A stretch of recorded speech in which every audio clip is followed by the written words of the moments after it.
नमस्कार, स्वागत है आपका दिल्ली एनसीआर दिन भर में आपके साथ। मैं हूं मुकेश गुप्ता। ये बुलेटिन की शुरुआत करते हैं। सबसे पहले एक नजर डाल लेते हैं अभी तक की हेडलाइंस पर।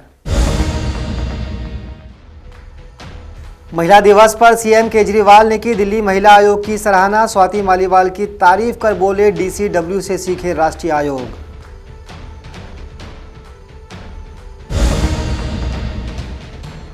केंद्रीय मंत्री अनुराग ठाकुर ने की पीएम मोदी और ऑपरेशन गंगा की तारीफ। कहा, युद्ध के बीच छात्रों को लाने में पीएम ने कोई कसर नहीं छोड़ी। दिल्ली के जंतर मंतर पर यूक्रेन के लोगों का रूस के खिलाफ विरोध प्रदर्शन। भारत से लगाई मदद की गुहार।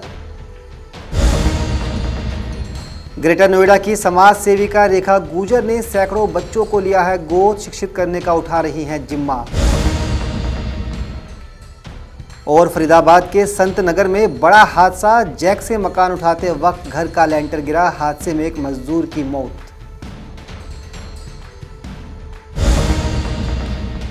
अब खबरें विस्तार से। अंतर्राष्ट्रीय महिला दिवस के मौके पर दिल्ली महिला आयोग द्वारा आयोजित एक कार्यक्रम में पहुंचे दिल्ली के मुख्यमंत्री अरविंद केजरीवाल ने डीसीडब्ल्यू की जमकर तारीफ की।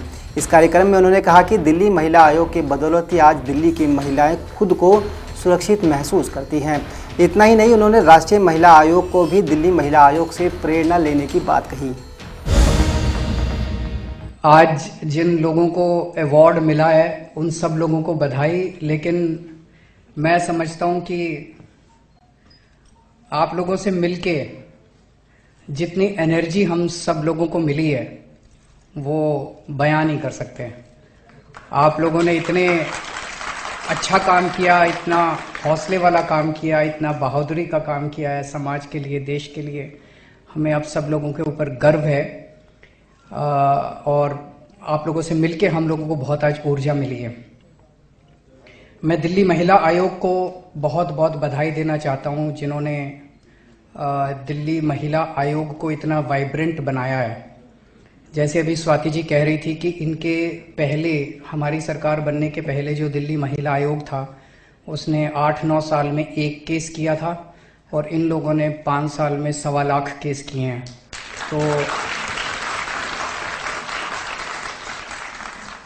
किसी भी सरकार में ये जो आयोग होते हैं, कमीशन होते हैं, ये एक्चुअली ये होता है कि भाई अगर किसी को पॉलिटिकल लेवल पे अगर वो करना है तो चेयरमैन बना दो।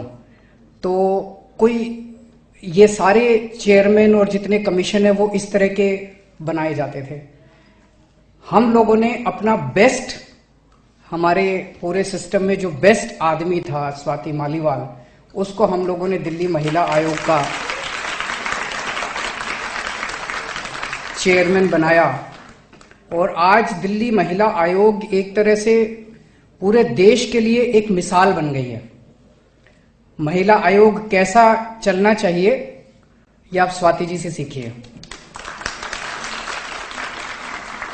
और मैं तो ये यहां तक कहूंगा कि राष्ट्रीय महिला आयोग को भी सीखना चाहिए कि महिला आयोग कैसे चलता है। दिल्ली महिला आयोग से सीखना चाहिए। आज दिल्ली महिला आयोग ने दिल्ली में एक सबसे बड़ी चीज जो की है, दिल्ली की हर महिला के अंदर एक सुरक्षा की भावना पैदा की है।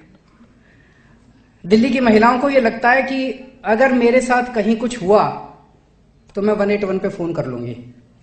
लगता है कि नहीं लगता कि 181 एक ऐसी फोन लाइन बन गई है। किसी के घर में पति ने कुछ कर दिया, बेटे ने कुछ कर दिया, किसी के आग लग गई, किसी के साथ अन्याय हो गया, किसी के साथ बलात्कार हो गया, किसी के साथ किसी भी तरह की कोई समस्या हो गई, कोई एक ही कंडीशन है, महिला होनी चाहिए। अगर महिला है और उसके साथ कुछ अन्याय हो गया तो फोन उठाओ, 181 करो और स्वाति मालीवाल पहुंच जाएगी।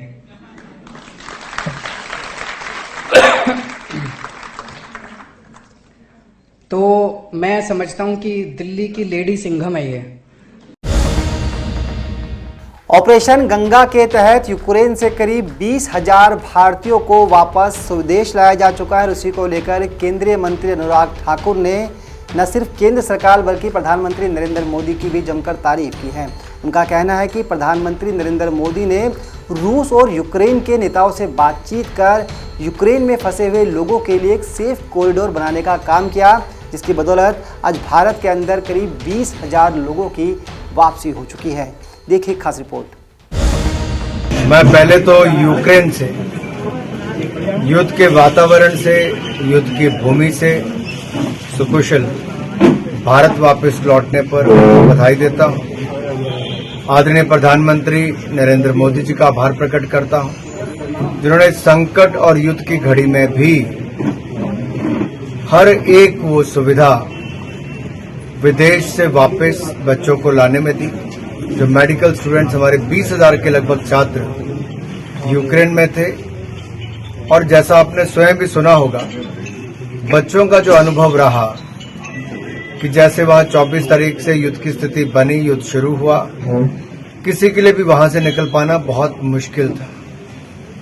माननीय प्रधानमंत्री जी ने यूक्रेन के और रशिया के दोनों ही राष्ट्रपतियों से बातचीत की।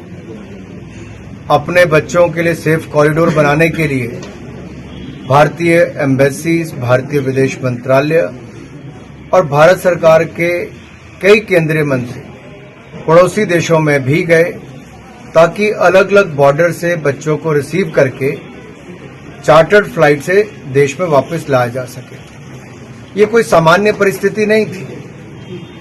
मैं कई बार देखता हूं कि एक वातावरण ऐसा बनाने का प्रयास किया जाता है कि अभी आए। आप देखिए, जहां पर बम धमाके, मिसाइल्स, गोली बारूद चल रही हो, उसके बीच में से दूसरे देश में से बच्चों को निकालने का काम मां गंगा का आशीर्वाद लेकर ऑपरेशन गंगा करने वाले नरेंद्र मोदी जी ने ही किया है। और ये आज नहीं, सूडान की बात हो, अफगानिस्तान की बात हो, यूक्रेन की बात हो,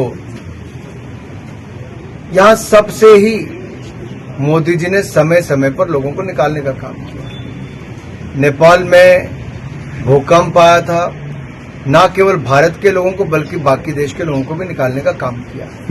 आज आप तुलना करके देखिए, दुनिया भर के देशों में भारत का मान सम्मान कैसे बढ़ा है। ये तभी है जब 130 करोड़ की जनता ने पूर्ण बहुमत से देश के प्रधानमंत्री को चुना। मोदी जी ने मेहनत से देश भर में भारत का नाम बढ़ाया है।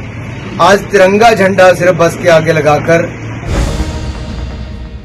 रूस और यूक्रेन में चल रही जंग के बीच दिल्ली में यूक्रेनी मूल के लोगों ने एक विरोध प्रदर्शन किया। इन लोगों ने इस मसले पर भारत सरकार से सपोर्ट की मांग की है। इनका कहना है कि इनके परिवार के कई लोग अभी भी यूक्रेन में फंसे हुए हैं और ऐसे में भारत सरकार चाहे तो इस युद्ध को समाप्त कर सकती है।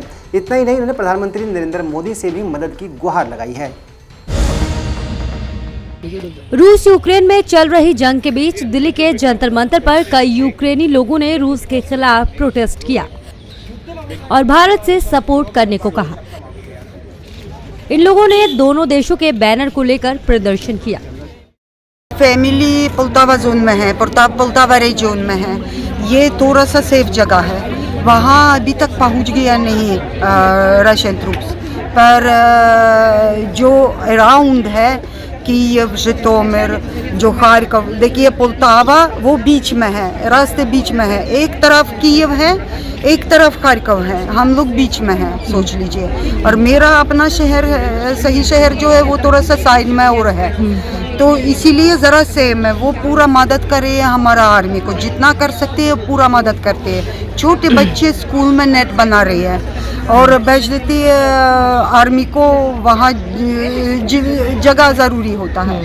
और मेरी बहुत सारे रिश्तेदार और दोस्त सब खार्किव में भी है, वो सब लोग अंडरग्राउंड में छुपा रहे हैं। हर एक घंटा, हर आधा घंटा सिरेन आता है और लोगों को बचाना पड़ता है अंडरग्राउंड में। और मेरा जितना यहाँ इंडिया मेरे सहेलियाँ है, सबका रिश्तेदार हर जगह में है और होट डोट में भी है। मेरा मतलब कि इनका इतना परेशानी होता है, जब 1-2-4 दिन में कुछ जवाब नहीं होता है, ना कॉल कर सकते हैं ना कुछ। अब सोच लीजिए हम क्या सोच सकते हैं। Here today just to support my country, to support the heroes who is fighting for our freedom, to support the people, just feel sorry for all of them who doesn't have any food, who doesn't have the medicine, who just dying there, and I just hope that people can understand the truth and stand by freedom, and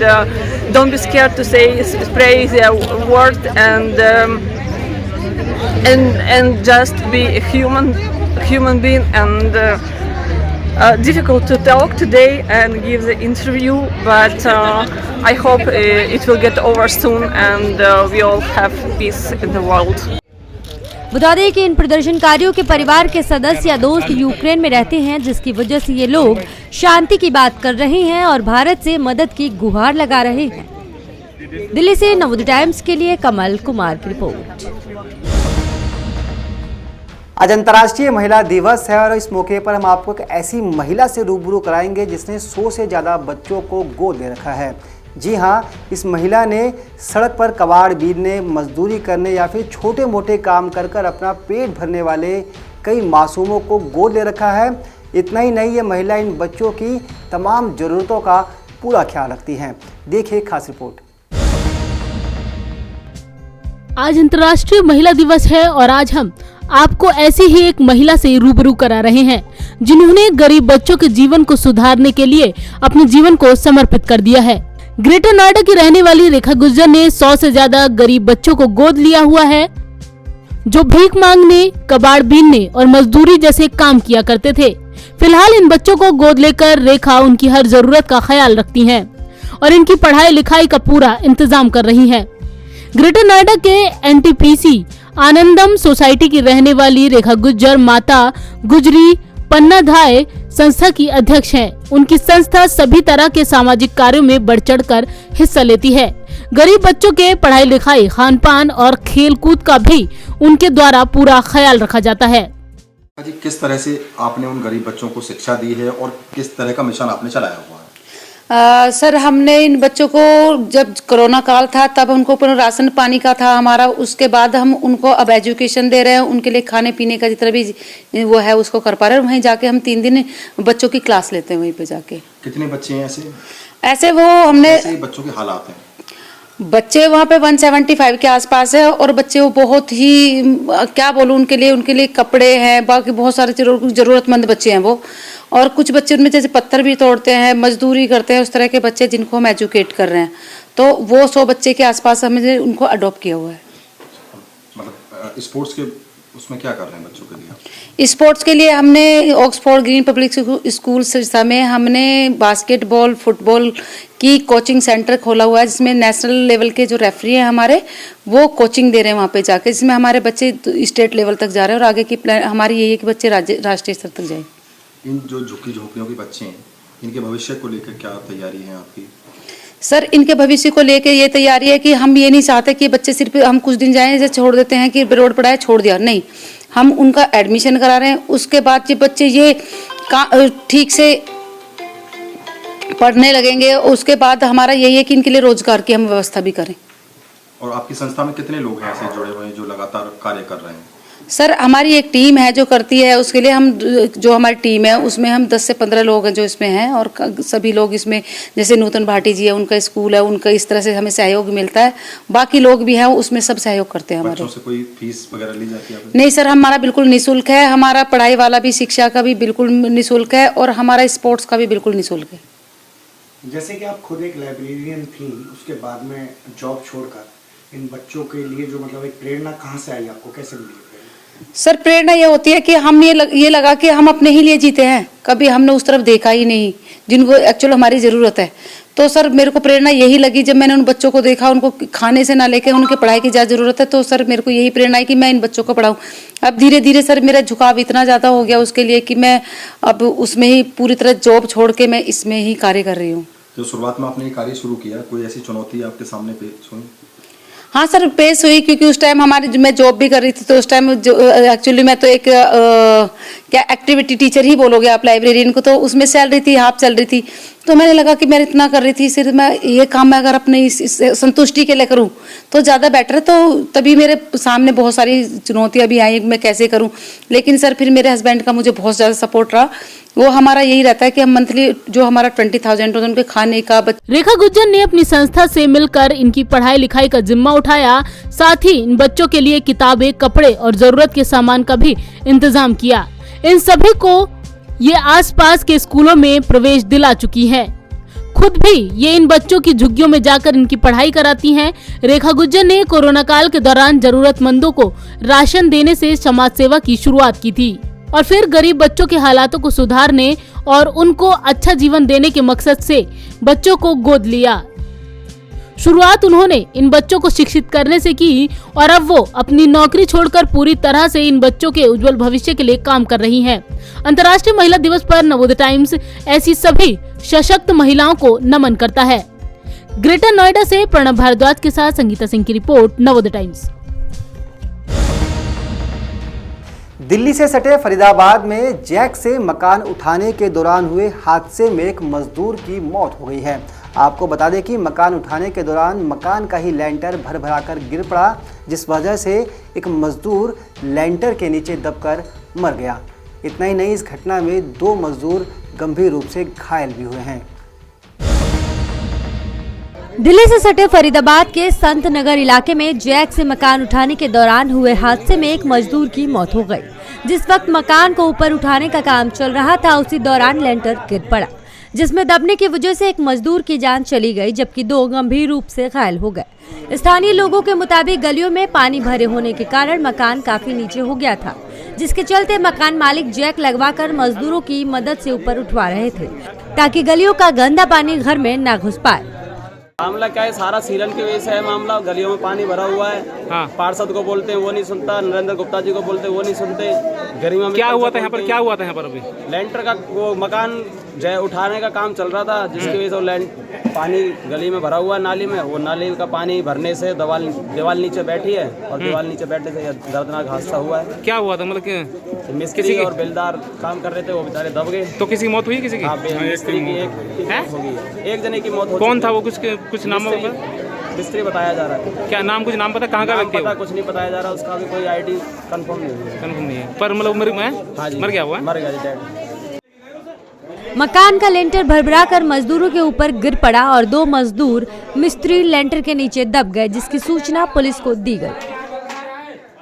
एक मिस्त्री लगे हुए थे और लेंटर गिरने के कारण उनको चोट लगी हुई है, जिनमें आते ही पुलिस एकदम से मौके पर आ गई और हमने एक को भेज दिया है जो सीरियस था, उसको भेज दिया क्यूआरजी हॉस्पिटल के लिए। एक के चोट लगी है हाथ में और मुंह पे, उसको भी क्यूआरजी हॉस्पिटल गए। कितने मजदूर काम कर रहे थे सर? इसके अंदर 3 मजदूर, एक मिस्त्री 2 मजदूर।